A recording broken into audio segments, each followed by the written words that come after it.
foi? Bem, eu malho aqui na Espaço Zen desde novembro de 2009. Eu me considero uma veterana, porque eu estou aqui desde o início da sala de musculação e antes disso eu já fazia natação dançando aqui na academia. Eu quero deixar o meu depoimento, quanto eu melhorei fisicamente, melhorei minha qualidade de vida desde quando eu iniciei a minha prática de exercícios físicos aqui.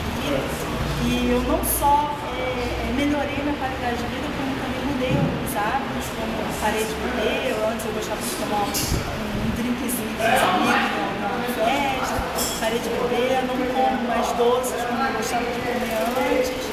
Isso tudo graças a um excelente trabalho desenvolvido pela academia, seus instrutores, um ambiente gostoso aqui da academia, eu adoro, me sinto muito em casa, eu conheço todo mundo, eu conheço os instrutores que começaram aqui desde o início, o Léo, então eu tenho ótimas lembranças de quando iniciei até hoje e agradeço muito feliz com a missão de estar sempre empurrando,